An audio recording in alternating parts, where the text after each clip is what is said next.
United Nations ഈ സംഘർഷത്തിൽ ഇടപെടും എന്നത് വളരെ കൃത്യമാണ്. അമേരിക്കയുടെ കൂടി പിന്തുണയിലും ആലോചനയിലുമാണ് കഴിഞ്ഞ ഈ മാസം 13-ാം തീയതി ഇസ്രായേൽ ആക്രമണം നടത്തിയിട്ടുള്ളത്. പക്ഷേ ഈ കാര്യത്തിലൊരു പ്രധാനപ്പെട്ട മാറ്റമുള്ളത്, ചൈനയും റഷ്യയും അമേരിക്ക ഈ വിഷയത്തിൽ ഇടപെടരുത്, ഇറാനെ അസ്ഥിരീകരിക്കരുത് എന്ന കൃത്യമായ മുന്നറിയിപ്പ് നൽകിയിട്ടുണ്ട്.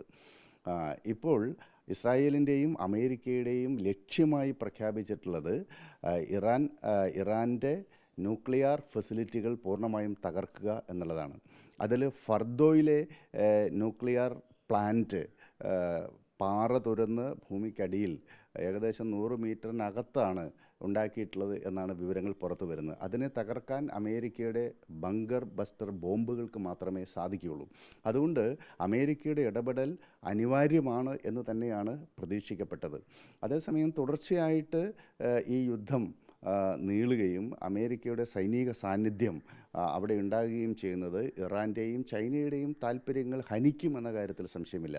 അത്തരത്തിൽ പശ്ചിമേഷ്യയിൽ റഷ്യയുടെയും ചൈനയുടെയും താല്പര്യങ്ങൾ, തന്ത്രപരമായ താല്പര്യങ്ങൾ ഉൾച്ചേർന്നിരിക്കുന്ന പശ്ചിമേഷ്യയിൽ അമേരിക്കയുടെ സൈനിക സാന്നിധ്യം കൂടുതൽ വിപുലമാകുന്നത് വൻ ശക്തികൾ എന്ന നിലയിൽ അവർ ആഗ്രഹിക്കുന്നില്ല. അതോടൊപ്പം പുടിൻ വളരെ കൃത്യമായി സൂചിപ്പിച്ച ഒരു കാര്യം, ഇറാനിൽ ഏതെങ്കിലും തരത്തിലുള്ള റെജീം ചേഞ്ച്, ഭരണമാറ്റത്തെ ഞങ്ങൾ പിന്തുണയ്ക്കുന്നില്ല എന്നാണ്. അപ്പോൾ ഇറാൻ്റെയും അമേരിക്കയുടെയും ലക്ഷ്യങ്ങളിൽ ഇറാൻ്റെ സൈന്യത്തിൻ്റെ ശിഥിലീകരണവും അവരുടെ പ്രോക്സികളുടെ നാശവും അതോടൊപ്പം അവരുടെ ന്യൂക്ലിയർ പദ്ധതിയുടെ സമ്പൂർണ്ണമായ എലിമിനേഷനുമാണ്. ഇതിൽ പറഞ്ഞ കാര്യങ്ങളൊക്കെ ഒരുപക്ഷെ അവർക്ക് നേടിയെടുക്കാൻ കഴിഞ്ഞേക്കാം. പക്ഷെ ഒരിക്കലും ഇറാനെ ശിഥിലീകരിക്കാൻ സാധ്യമല്ല. അത്തരത്തിലുള്ളൊരു രാജ്യമാണ്. 1979 ഇസ്ലാമിക വിപ്ലവം അവിടെ ദൃഢീകരിക്കപ്പെട്ടിട്ടുണ്ട്. മാത്രമല്ല 6,10,000 ആക്റ്റീവ് മിലിറ്ററി പേഴ്സണൽസ് ഉണ്ട്.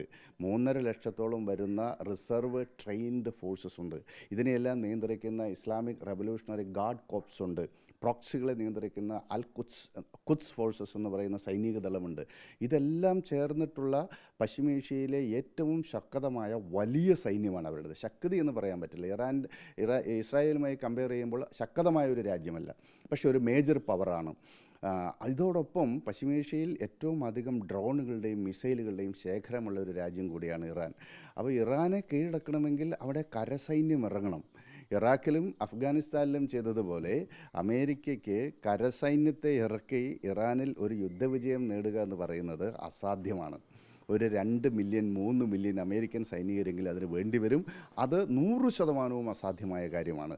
അതുണ്ടാവാനും സാധ്യതയില്ല. അങ്ങനെ വരുമ്പോൾ ഇനി മുന്നോട്ട് എന്ത് എന്ന് ചോദിച്ചാൽ, ഈ വ്യോമാക്രമണം നിരന്തരമായി നടന്നുകൊണ്ടിരിക്കും. പ്രോക്സികളെ ഉപയോഗിച്ചും നേരിട്ടും ഇറാൻ്റെ അക്രമവും നടന്നുകൊണ്ടിരിക്കും. ദീർഘകാലം ഒരുപക്ഷെ യുദ്ധം നീണ്ടേക്കാം. അതിനിടയിൽ നടക്കുന്ന നയതന്ത്ര ചർച്ചകളിലൂടെ ഒരു പരിഹാരത്തിലേക്ക് കാര്യങ്ങൾ നീങ്ങിയാൽ അധികം താമസിയാതെ തന്നെ യുദ്ധം അവസാനിക്കുകയും ചെയ്തേക്കാം. ഇപ്പോഴുണ്ടാകുന്ന ഏറ്റവും വലിയ പ്രതിസന്ധി, അമേരിക്ക കൂടി യുദ്ധരംഗത്തേക്ക് പ്രവേശിച്ചതോടുകൂടി അമേരിക്കൻ ലക്ഷ്യങ്ങളെ ആക്രമിക്കാനുള്ള ശേഷി ഇറാനുണ്ട്. കാരണം അവർക്ക് ഹൈപ്പർസോണിക് മിസൈലുകൾ അടക്കമുണ്ട്. 18,500 കിലോമീറ്റർ ഒരു മണിക്കൂറിൽ സഞ്ചരിക്കാൻ കഴിയുന്ന ഹൈപ്പർസോണിക് മിസൈലുകളുടെ ഒരു വലിയ ശേഖരം ഇറാനുണ്ട്. അതേസമയം അമേരിക്കൻ ലക്ഷ്യങ്ങളെ ആക്രമിക്കുന്നതിന് പകരം ഇപ്പോൾ കിട്ടുന്ന സൂചന ഇസ്രായേലിൻ്റെ സകല കേന്ദ്രങ്ങളെയും മിസൈൽ ഉപയോഗിച്ച് ആക്രമിക്കുക എന്നുള്ളതാണ്. അതാണ് അമേരിക്ക അക്രമം തുടങ്ങിയ ഏതാനും മണിക്കൂറുകൾക്കുള്ളിൽ തന്നെ ഇസ്രായേലിലെ 10 സ്ഥലങ്ങളിൽ ഇറാൻ ബോംബാക്രമണം നടത്തി. അവരുടെ ഹൈഫ, അതുപോലെ ടെലവീവ്, ജെറുസലേം തുടങ്ങിയ മഹാനഗരങ്ങളെല്ലാം ഇറാൻ്റെ മിസൈൽ ആക്രമണത്തിൻ്റെ നിഴലിലാണ്.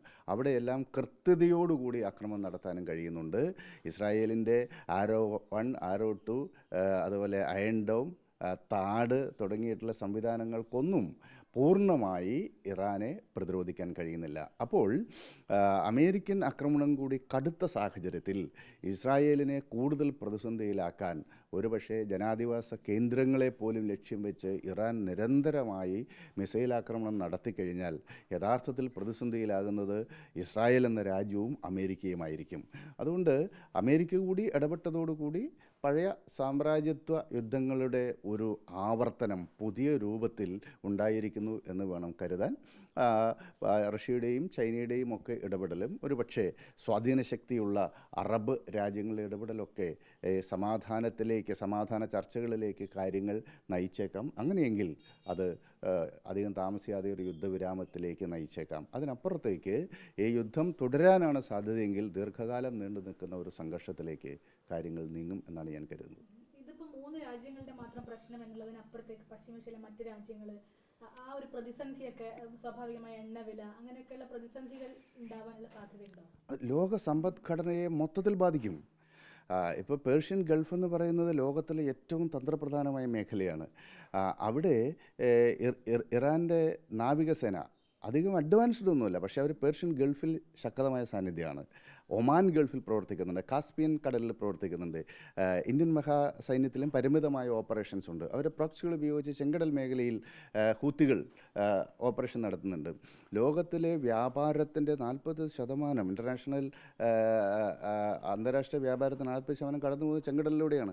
ഇന്ത്യ മഹാസമുദ്രത്തെയും അറ്റ്ലാന്റിക് സമുദ്രത്തെയും ബന്ധിപ്പിക്കുന്നത് ചെങ്കടലും മെഡിറ്ററേനിയനുമാണല്ലോ.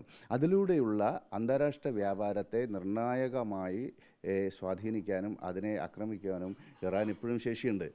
ഗൾഫ് ഓഫ് ഒമാനിലും പേർഷ്യൻ ഗൾഫ് മേഖലയിലും നേരിട്ട് തന്നെ അവർക്കത് ചെയ്യാൻ പറ്റും. അവർക്ക് എസിമെട്രിക് വാർഫെയർ നടത്താനുള്ള ശേഷി അവർക്കിപ്പോൾ ഉണ്ട്. ഇതോടൊപ്പമാണ് ഈ മേഖല മൊത്തം അസ്ഥിരമാകുകയല്ലേ.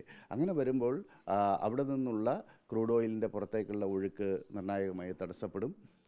അതുപോലെ എണ്ണ സമ്പദ് വ്യവസ്ഥ വലിയ പ്രതിസന്ധിയെ നേരിടും. ചെങ്കടലിലൂടെയും സൂയിസ് കനാൽ വഴിയുള്ള കപ്പൽ ഗതാഗതവും കപ്പൽ വ്യാപാരവും പ്രതിസന്ധി നേരിടും. ഇതെല്ലാം ആഗോള സമ്പദ്ഘടനയിൽ വലിയ പ്രതിഫലനങ്ങളുണ്ടാക്കും. ഇന്ത്യയെ സംബന്ധിച്ചിടത്തോളം അത് വലിയ പ്രയാസമാണ്. വലിയ നിക്ഷേപം ഇന്ത്യ അവിടെ ചബഹാർ പോർട്ടിൽ നടത്തിയിട്ടുണ്ട്. അതോടൊപ്പം 85%, ഇപ്പോൾ കഴിഞ്ഞ മാസത്തെ കണക്കെടുക്കുമ്പോൾ 90%. ഇന്ത്യയുടെ മൊത്തം എണ്ണ ആവശ്യത്തിൻ്റെ 90% നമ്മൾ ഇറക്കുമതി ചെയ്യുന്നതാണ്. അപ്പോൾ നമ്മൾ ഇറാനിൽ നിന്നും അധികം ഇറക്കുമതി ചെയ്യുന്നില്ല. റഷ്യയിൽ നിന്നും ഇറാഖിൽ നിന്നും സൗദി അറേബ്യയിൽ നിന്നൊക്കെയാണ് നമ്മൾ ഇറക്കുമതി ചെയ്യുന്നത്. പക്ഷേ ഈ വ്യാപാര പാതകളെല്ലാം തന്നെ സംഘർഷഭരിതമാകുന്നതോടുകൂടി സേഫായിട്ടുള്ള യാത്ര അസാധ്യമാകുമല്ലോ. അങ്ങനെ വരുമ്പോൾ ഇന്ത്യയും വലിയ രൂപത്തിൽ അത് ബാധിക്കും. അപ്പോൾ ലോക സമ്പദ്ഘടനയെ പ്രതികൂലമായി ബാധിക്കും. ഈ യുദ്ധത്തിന് വേണ്ടി വരുന്ന ചെലവ്, അതുണ്ടാക്കുന്ന ആൾനാശം, ഭൗതിക സൗകര്യങ്ങളുടെ നഷ്ടം, ഇതെല്ലാം കണക്ക് കൂട്ടുമ്പോൾ ലോകത്തിന് വലിയ ബാധ്യതയാകും ഈ യുദ്ധം എന്ന കാര്യത്തിൽ ഒരു സംശയമില്ല.